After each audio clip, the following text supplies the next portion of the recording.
Hi, I am Akhil. Medical organizations all around the world want to share their private medical data with their clients, but they are not able to do so because of the risk of patient identification. Anony-med is a cutting-edge anonymization platform that secures medical data by masking sensitive information, preventing patient identification while retaining the usefulness of the data.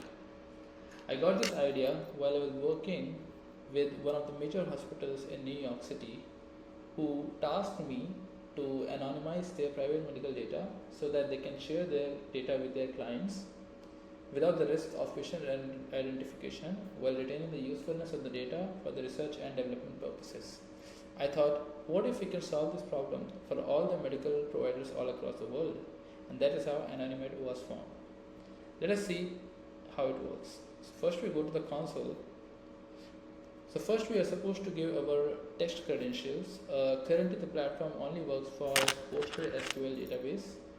So these are the text credentials that I have given to it. If you want, you can also give your own credentials by disabling the test mode. Anyways, we will go with the test mode for the test credentials. Then we will submit these credentials.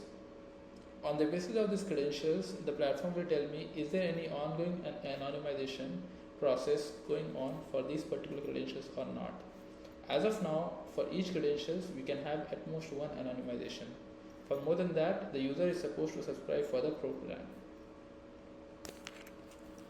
Then we will choose the columns that we would like to anonymize.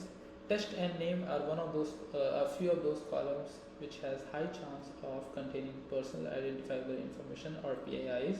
So we would like to mask that. We have two methods to mask. One is the tag based, other is the asterisk based. Let us see the tag based anonymization method.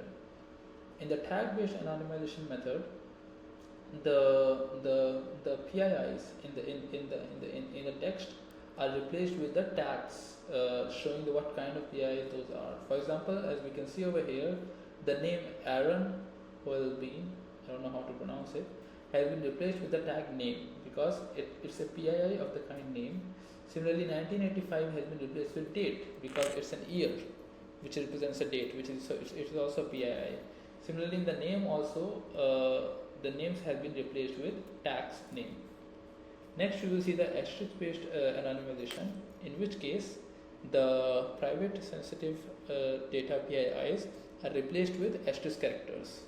As we can see over here, all the private data such as name, date, place has been replaced with asterisks. Okay, similarly, the names has also been replaced with the asterisks. Once we are comfortable with the PII, we can start anonymization. As it says that the anonymized data is stored in the table which is called Wikibiodata Anonymized. Wikibiodata is the name of our database, table name.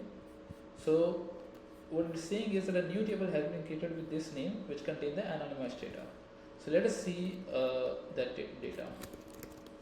So the database is provided to me provided to me by Versal. So let us see the table.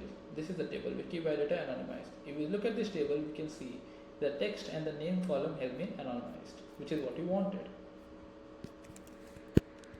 We can also see the status of the anonymization. If we want, we can stop the anonymization by clicking on the stop button. Now the anonymization has been stopped. If we want, we can restart the anonymization by clicking on this button. Now the anonymization has restarted. This anonymization, even if we close the website, it will keep on running in the background. And this is important because for a large amount of data, it will probably take a lot of time to anonymize. So the user should have the facility to close the website and the anonymization will keep on going. So now I have closed the website and the anonymization will still keep on going in the background. What if I want to check the status of the anonymization? In that case, we have to input the same credentials, and when we will do that, then we will be told whether there is any ongoing anonymization going on or not. Over here it is saying that an ongoing anonymization is going on.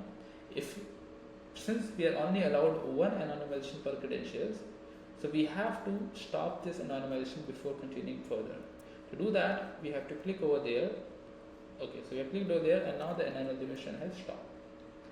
So this is how we can anonymize our data the way we want it. Thank you.